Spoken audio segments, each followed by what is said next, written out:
చిన్నవరెడ్డి గారు good morning. ఇక్కడ ఆ విషయం ఏంటంటే పెట్టుబడులు తెస్తున్నాం, తెచ్చినటువంటి పెట్టుబడులతోటి ఉద్యోగ అవకాశాలు కల్పిస్తాం. సో ఉద్యోగ అవకాశాలు కల్పించాలి అంటే చాలామంది అంటే మన రాష్ట్రంలో చాలామంది యువత ఉద్యోగాల కోసం ఎదురు చూస్తున్నారు. కానీ నైపుణ్యం లేనటువంటి వ్యవస్థ ఉంది. నైపుణ్యం లేదు, చాలామందికి కూడా నైపుణ్యం లేదు అని చెప్పేసి మనకు కొన్ని నివేదికలు కూడా చెబుతూ ఉన్న పరిస్థితి. సో ఆ నైపుణ్యం పెంచకుండా మనం పెట్టుబడులు తీసుకొచ్చినంత మాత్రాన ఉద్యోగ అవకాశాలు కల్పించడం కొంచెం కష్టమైనటువంటి అంశం అనేటటువంటి వాదన కూడా వ్యక్తమవుతూ ఉన్నటువంటి పరిస్థితి. సరే 2014 నుంచి 19 మధ్యలో ఎందుకని పెట్టుబడులు గ్రౌండ్ కాలేదనే దానికి అజయ్ కుమార్ సజ్జా గారు చెప్పారు. 2019 నుంచి 24 వరకు మీ హయాంలో కూడా అనేక రకాలైనటువంటి సదస్సులు జరిగాయి. ఆ సదస్సుల ద్వారా భారీ ఎత్తున మేము పెట్టుబడులు ఆకర్షించామని చేసి అప్పట్లో ఉన్నటువంటి మీ మంత్రి కూడా చెప్పినటువంటి పరిస్థితి. అవి గ్రౌండ్ కాకపోవడానికి కారణాలు ఏంటి? మీ వైపు ఉన్నటువంటి వర్షన్ ఏంటి సార్? సార్ ప్రైమ్ లైన్ వీక్షకులకు అలాగే అందరికీ కూడా నమస్కారం sir. Sir YSR Congress party అధికారంలోకి వచ్చిన తర్వాత 2 సంవత్సరాలు కరోనాలో పోయిన సందర్భం ప్రపంచం మొత్తం కూడా ఇబ్బంది పడినటువంటి పరిస్థితి మనందరం కూడా చూసాం.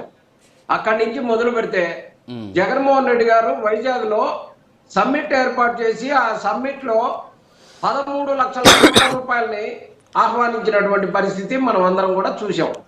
13 లక్షల కోట్లు ఏదో తెలుగుదేశానికి సంబంధించినటువంటి క్యాంటీన్లో పనిచేసే వాళ్ళు లేకపోతే వాళ్ళకో ఇళ్లకో సూట్లు వేసి తీసుకొచ్చి కూర్చోబెట్టినటువంటి కాదు. ఇందాక విశ్లేషకులు గారు చెప్తా ఉన్నారు ఎవరినో తీసుకొచ్చి సూట్లు వేసి చెప్పామని. ఒకసారి జగన్మోహన్ రెడ్డి గారు ఆ వేదిక మీద కూర్చోబెట్టినటువంటి వ్యక్తుల్ని ఒకసారి చూడండి.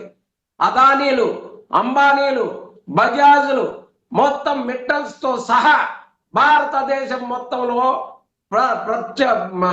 నెంబర్ 1 స్థానంలో ఉన్నటువంటి వారందరినీ కూడా ఆ వేదిక మీద కూర్చోబెట్టి జగన్మోహన్ రెడ్డి గారు చూపించినటువంటి పిక్చర్ ని మర్చిపోవద్దు. ఏదో జగన్మోహన్ రెడ్డి గారు ఆషామాషిగా పెట్టారని చెప్పేసి తీసేసినంత ఈజీగా మరి ఆయన విశ్లేషకుడో లేకపోతే 3 కండవాళ్ళు కప్పుకున్నటువంటి నాయకుడో మరి మాకు తెలియదు. కానీ ఎత్తుకోవటమే జగన్మోహన్ రెడ్డి గారి ప్రభుత్వం మీద మొదటి నుంచి ఈ రోజే కాదులేండి, ఆయన నిత్యం అదే ఆయన కాలక్షేపం. ఏది ఏమైనప్పుడు కూడా వైఎస్ఆర్ కాంగ్రెస్ పార్టీ అధికారంలోకి వచ్చిన తర్వాత ఊరగా మాటలతోటో చేతలతోటో ఆగలే. జగన్మోహన్ రెడ్డి గారు ప్రతిదీ కూడా మానిటరింగ్ చేసి వారికి కావాల్సినటువంటి ఎన్విరాన్మెంట్ అంతా ఏర్పాటు చేసి ఈ రాష్ట్ర అభివృద్ధికి ఎంతగా ఉపయోగపడ్డారంటే అంతగా ఉపయోగపడ్డటువంటి పరిస్థితి.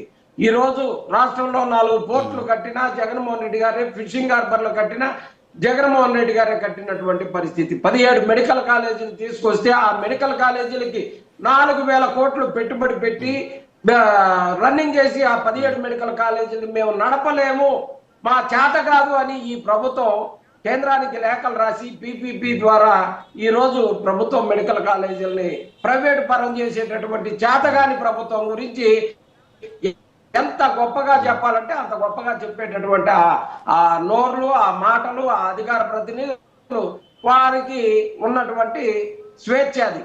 ఇక మనం దాని గురించి మాట్లాడేదేం లేదు. వీళ్ళు చెప్తా ఉన్నారు కదా ఎన్ని ఉద్యోగాలు తెచ్చారని. జగన్మోహన్ రెడ్డి గారు ప్రభుత్వ ఉద్యోగాలు 2,42,000 ప్రభుత్వ ఉద్యోగాలు ఇచ్చారండి. చంద్రబాబు నాయుడు గారు ఇప్పటికి 3 సార్లు ముఖ్యమంత్రిగా చేసినప్పటికి కూడా 2 లక్షల ఉద్యోగాల్ని ఇవ్వలేనటువంటి పరిస్థితి. జగన్మోహన్ రెడ్డి గారికి, చంద్రబాబు నాయుడు గారికి నక్కకి నాగలోకానికి ఉన్నంత తేడా ఉంది. వీళ్ళు చెప్పుకుంటే ఏ ప్రెస్ మీట్ లోనైనా సరే, ఏ డిబేట్ లోనైనా సరే ఒక్క కియా తప్పితే రెండో పేరు చెప్పడానికి వీరికి అవకాశమే లేదు. ఇప్పుడు మళ్ళీ మొదలు పెట్టారు క్వాంటమ్ కంప్యూటర్. ఎస్, క్వాంటమ్ కంప్యూటర్ని ఆహ్వానిద్దాం, గూగుల్ని ఆహ్వానిద్దాం. గూగుల్ ఎవరు తీసుకొచ్చారండి? అదానికి సంబంధించినటువంటి కంపెనీని జగన్మోహన్ రెడ్డి గారు ఎంఓయూ చేసుకొని మొత్తం దాన్ని చేసినటువంటి పరిస్థితి వైజాగ్ లో. దానికి మీలాగా సంతకాలు పెట్టించేసి పంపించేటటువంటి రకం కాదు జగన్మోహన్ రెడ్డి గారు. ఈ రాష్ట్రానికి ఎలాంటి ఉపయోగం ఉంది, ఇక్కడ మీరు డేటా సెంటర్ పెడితే ఈ రాష్ట్రానికి వచ్చేటటువంటి ఉపయోగం ఏంటి అని చెప్పేసి జగన్మోహన్ రెడ్డి గారు మాట్లాడి 24,000 ఉద్యోగాలు మన ఆంధ్రప్రదేశ్ ప్రజలకి, పీపుల్ కి ఇస్తే తప్పితే ఇక్కడ పెట్టడానికి అవకాశమే లేదు. వారందరూ కూడా ఈ స్కిల్ డెవలప్మెంట్ ద్వారా కోర్సులన్నీ నేర్పించేసి వారందరినీ కూడా 24,000 ఉద్యోగాలు ఇచ్చేటట్టు జగన్మోహన్ రెడ్డి గారు అదానీ గారితో ఒప్పందం చేసుకుంటే ఈ రోజు చెల్లికి మళ్ళీ పెళ్లి అనేటటువంటి కార్యక్రమంలో భాగంగా చంద్రబాబు నాయుడు గారు తీసుకొచ్చి ఇలా గూగుల్ సెంటర్ నేను తీసుకొచ్చానని చెప్పేసి జబ్బలు జరుచుకుంటా ఉన్నారు. గూగుల్ సెంటర్ ఎవరు? ఓకే చిన్నపరెడ్డి గారు, ఇక్కడ ఒకటి చిన్నపరెడ్డి గారు, మీరు మీరు మీరు ఒకటి మీరు ఇప్పుడు ప్రభుత్వం ఉన్నటువంటి ప్రభుత్వ విధానాలను ఖచ్చితంగా విమర్శిస్తున్నారు. ఓకే, ఇవన్నీ పక్కన పెడితే మీ 5 ఏళ్ల పాలనలో వచ్చినటువంటి వాస్తవ పెట్టుబడులు ఎన్ని? మీరు సంతకాలు చేసిన లక్షల కోట్ల ఒప్పందాల్లో ఎన్ని పరిశ్రమల్ని గ్రౌండ్ చేయగలిగారు? ఆ లెక్కలు ఏమైనా ఉన్నాయా మీ దగ్గర? 4 పోర్టులు మీకు కనపడుతున్నాయా లేదా? కనపడ్డాయా లేదా? నేను అడిగిందా, మీరు నన్ను అడిగారు కాబట్టి నేను 4 పోర్టులు మీకు కనపడ్డాయా లేదా? మిగతా పార్టీల వాళ్ళకి కనపడ్డాయా లేదా అనేది వదిలేసింది. మీకు కనపడ్డాయా లేవా? ఏంటది? 4 పోర్టులు మీకు కనపడ్డాయా? ఆంధ్రప్రదేశ్ లో జగన్మోహన్ రెడ్డి గారు ముఖ్యమంత్రి పెట్టుబడులు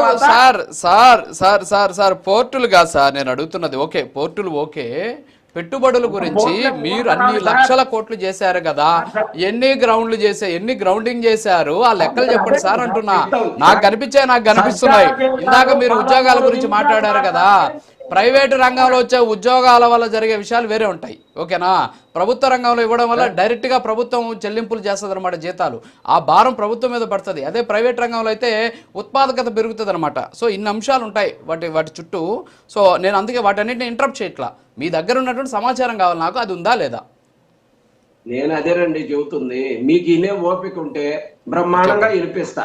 నేను చెప్పేది ఒకటే, మిగతా వాళ్ళకి కనపడకపోయినా ఈ ఆంధ్రప్రదేశ్ లో 4 పోర్టులు మీకు కనపడుతున్నాయా? మీకు కనపడట్లేదా? ఒక యాంకర్ గా నేను వేరే ఏం అడగట్లా. ఎస్ అంటే ఎస్, లేకపోతే నో. నో అంటేనేమో లేవండి అని చెప్తాం, ఎస్ అంటేనేమో మీకు కూడా తెలిసింది కదా సార్ అని అంటాం. Yes sir no sir.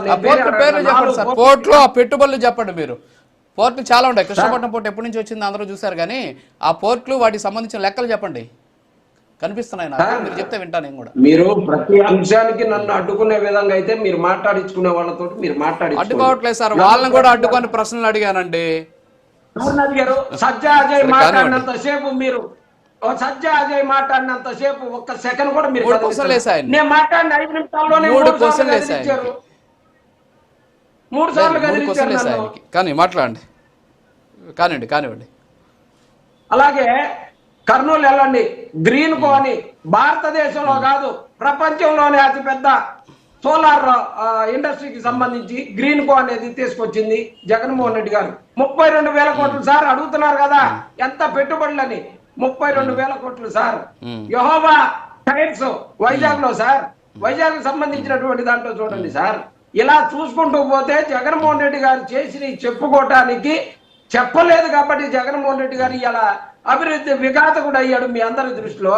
Jaganmohan Reddy గారు చెప్పినవి చేసుకుంటా పోయి జగన్మోహన్ రెడ్డి గారు నా పని నేను చేసుకుంటూ పోతున్నాను, ప్రచారం నాకు ముఖ్యం కాదు అని చెప్పేసి వీళ్ళు ఇలా క్వాంటమ్ కంప్యూటర్ వచ్చేసినట్టే అయిపోయింది. అజయ్ గారు చెప్తా ఉన్నారు కదా, క్వాంటమ్ కంప్యూటర్ వచ్చేసింది, ఇంకా అభివృద్ధి చూడండి అని. 2014 నుంచి రాజధాని వచ్చింది అని చెప్పేసి అభివృద్ధి చూడండి బ్రహ్మాండంగా ఉంది. అక్కడ మనం చూస్తానే ఉన్నాం, రోజు నీళ్లు ఎత్తిపోసుకునే అభివృద్ధి మనకు కనపడతానే ఉంది. ఈ రకంగా చెప్పుకుంటే ఆంధ్రప్రదేశ్ లో చంద్రబాబు నాయుడు గారు విజనరీ అని చెప్పుకొని ఈ రాష్ట్రానికి అభివృద్ధికి ఏమాత్రం కూడా ఉపయోగపడేటువంటి పరిస్థితి లేదు సార్. చిన్నవాడైనా సరే జగన్మోహన్ రెడ్డి గారు పెద్ద కరోనాని ఎదుర్కొని అక్కడి నుంచి 3 సంవత్సరాలు కూడా పరుగులు పెట్టించి ఈ రాష్ట్రాన్ని అభివృద్ధి పదంలో తీసుకుపోయినటువంటి పరిస్థితి. నిన్న చూస్తే జిఎస్టీ వసూళ్లు కూడా తక్కువగా కనబడుతున్నటువంటి ఆంధ్రప్రదేశ్ ని ఎక్కడికి తీసుకుపోతున్నారో చూడండి. ఈ రోజు తండ్రి కొడుకులు చెరవ పక్కకు పోయారంట. ఒకటే అభివృద్ధి చేయటం కోసం ఈ రాష్ట్రానికి కావాల్సిన పెట్టుబడులన్నీ తీసుకురావడానికి చాలా గొప్పగా ప్రయత్నాలు చేస్తా ఉన్నారంట. వీళ్ళు షికారులకు వెళ్ళటం తప్పితే అక్కడి నుంచి వచ్చిన తర్వాత చెల్లికి మళ్ళీ పెళ్లి అని జగన్మోహన్ రెడ్డి గారు తెచ్చిన లిస్ట్ అంతా చూసి ఆ లిస్టుకి సంబంధించిన వాటిలో మళ్ళీ ఓపెనింగ్ చేయటం తప్పితే వీరు చేసేది ఏమీ లేదు. ఈ 18 నెలల్లో చంద్రబాబు ఇందాక సజ్జా అజయ్ గారు ఒక మాట మాట్లాడారు, దానికి సమాధానం చెప్పాలి. జగన్మోహన్ రెడ్డి గారు అధికారంలో ఉండగా చంద్రబాబు నాయుడు గారు మాట్లాడినటువంటి ఈ సమ్మిట్లకు సంబంధించిన పెట్టుబడులు కానీ వారిని ఏమైనా ఎప్పుడైనా ఒకసారి కూర్చోబెట్టి మాట్లాడారా అని. 18 నెలలు అవుతుంది. మీరు ఎప్పుడైనా కూర్చోబెట్టి మాట్లాడారా? వైఎస్ఆర్ కాంగ్రెస్ పార్టీ 13 లక్షల కోట్ల రూపాయల పెట్టుబడులు తీసుకొస్తే అదానీల్ని అంబానీల్ని మిట్టల్స్ ని తీసుకొచ్చి ఆ స్టేజీ మీద కూర్చోబెడితే ఎప్పుడైనా మాట్లాడారా? అంబానీ డైరెక్టర్ల మొత్తాన్ని స్పెషల్ ఫ్లైట్ లో తీసుకొని వచ్చి ఎక్కడ ఏం కావాలో ఈ ఆంధ్రప్రదేశ్ అభివృద్ధి జగన్మోహన్ రెడ్డి గారు మిమ్మల్ని చూసి మేము పెడతామని చెప్పేసి వచ్చారు కదా, మాట్లాడండి సార్.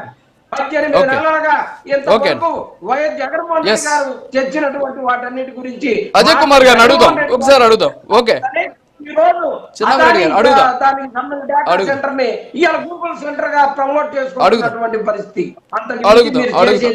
అడుగుదాం ఒకసారి అడుగుదాం. అజయ్ కుమార్ గారు, అజయ్ కుమార్ సజ్జ గారు, చిన్నపరెడ్డి గారు కొన్ని అంశాలు మాట్లాడారు. ఇక్కడ ఏంటి అంటే అదాని సెంటర్ నేనే తీసుకొచ్చాను అని చెప్పేసి 2018లో జియో నెంబర్ 5 అనేసి ఇచ్చిందనమాట.